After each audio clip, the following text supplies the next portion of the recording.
ఇది ఆంధ్రజ్యోతిలో ఉన్నటువంటి ప్రధాన కథనాలు. అయితే ఒకసారి శనార్థి తెలంగాణ దినపత్రిక చూసే ముందు మన మిత్రులు చాలా మంది వచ్చిండ్రు. ఒకసారి నేషనల్ ట్రైబల్ ఫెడరేషన్ నుంచి చాలా మంది వచ్చిండ్రు. రండి అన్న.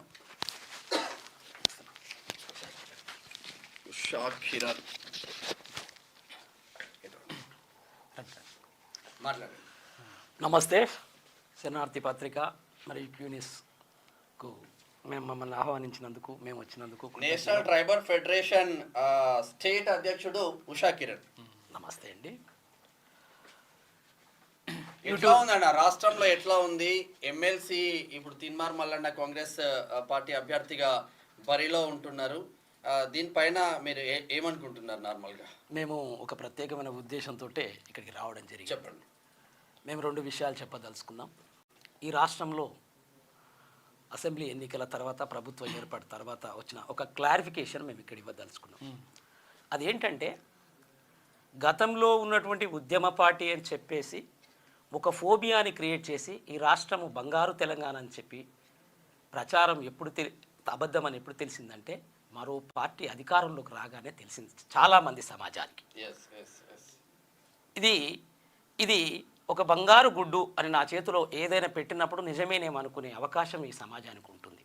కానీ తర్వాత దాని పక్కన ఇంకొక మామూలు గుడ్డు చూపిస్తే ఇది బంగారంది కాదు, కోడిగుడ్డు అంటే కోడిగుడ్డే అనుకోవాల్సి వస్తుంది.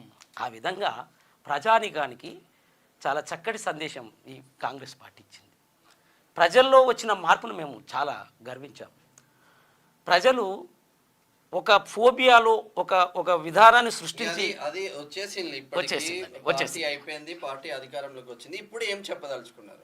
కాంగ్రెస్ పార్టీకి మా నేషనల్ ట్రైబల్ ఫెడరేషన్ కృతజ్ఞతలు తెలియజేస్తుంది. ఎందుకంటే 14 తెగల సమ్మేళనం మా నేషనల్ ట్రైబల్ ఫెడరేషన్. గోదావరిలో నుంచి నల్లమల్ల వరకు, మైదాన ప్రాంతము 5th షెడ్యూల్ ప్రాంతానికి సంబంధించి ఈ 14 తెగలకు సంబంధించి ఒక సున్నితమైన అంశం ఉండే. ఆ అంశం ఏంటంటే, 5th షెడ్యూల్ ఏరియాలో ఉన్నటువంటి గిరిజనుల సమస్యలు, మైదాన ప్రాంతంలో ఉన్న గిరిజనుల సమస్యలు వేరువేరుగా ఉంటాయి. ఇవి 2 కలిపి చూడడానికి లేదు. ఆ సున్నితమైన సన్నివేశంలో ఈ ప్రభుత్వం రాగానే మేనిఫెస్టోలో పెట్టిన విధంగా ముఖ్యమంత్రి గౌరవ శ్రీ యనమల రేవంత్ రెడ్డి గారు ఖచ్చితమైనటువంటి 3 ప్రత్యేక ఆర్థిక కార్పొరేషన్లను ఏర్పాటు చేయడం జరిగింది. ఇది మేము చాలా సంతోషపడినాం. అటు ఆదివాసీ Komaram Bheem state financial corporation, బంజారాలకు Sant Sevalal state financial corporation, ఏకలవ్యులకు ఏకలవ్య కోఆపరేటివ్ స్టేట్ ఫైనాన్షియల్ కార్పొరేషన్ల ద్వారా ఆర్థిక అభివృద్ధి కోసం ఈ ప్రభుత్వం జీవోల ద్వారా ఇప్పటికే ఏర్పాటు చేసినందుకు కృతజ్ఞులం అయ్యి మేము కాంగ్రెస్ పార్టీకి ప్రత్యక్షంగా పత్రికాముఖంగా మేము అన్ని ఎంపీ నియోజకవర్గాల్లో ప్రచారం చేసుకుంటూ రావడం జరిగింది.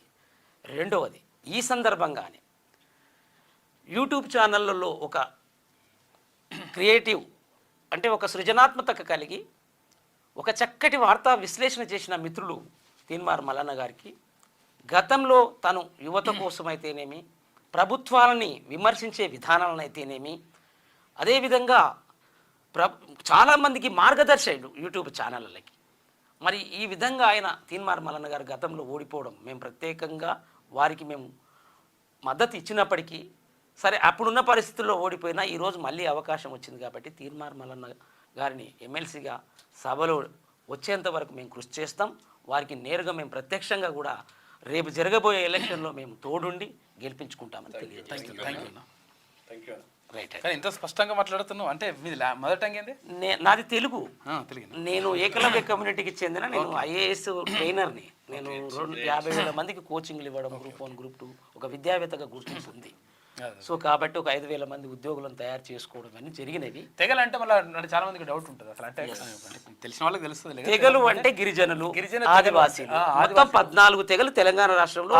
అంటే గోండులు ఉంటారు, చెప్తాను. దాని గురించి మీరు నాకు అవకాశం ఇస్తే, ఆదివాసీలు 2 రకాలు. ఒకటి మైదాన ప్రాంతంలోకి వచ్చి స్థిరపడి నివసిస్తున్న వాళ్ళు, 2 అడవుల్లో ఉన్నవాళ్ళు. అడవుల్లో ఉన్న వాళ్ళను ఆదివాసీలు అని, మైదాన ప్రాంతంలో ఉన్న వాళ్ళని గిరిజనులు అని ఒక సాంప్రదాయబద్ధమైనటువంటి పదాలు ఉన్నాయండి. ఇక్కడ లంబాడీలు, ఏకలవ్యులు సాధారణంగా మైదాన ప్రాంతంలోకి చేరుకున్నారు. వీరు కాక మిగిలిన కోయ, గోండు, పార్దాన్లు, నాయకపోడ్లు, కొండరెడ్లు, కోలామీలు, ఈ మిగిలిన 9 చెంచులు, వీళ్ళందరూ కూడా అడవి ప్రాంతంలో ఉండే వాళ్ళు ఆదివాసీలు అంటున్నాం. వీరి కోసం మేము కృషి చేస్తున్నాం అండి. Thank you. థ్యాంక్ యూ అన్న. థ్యాంక్ యూ అన్న. Thank you. ఇది మొత్తం మీద మేము ఉషా కిరణ్ తీన్మార్ మల్లన్నకు తర్వాత ఇక్కడ ఎంపీ అభ్యర్థులకు కూడా మేము మద్దతు తెలియజేస్తామని చెప్పేసి వాళ్ళు చెప్తా ఉన్నారు. ఆదివాసీ తెగలు అన్న కూర్చోండి.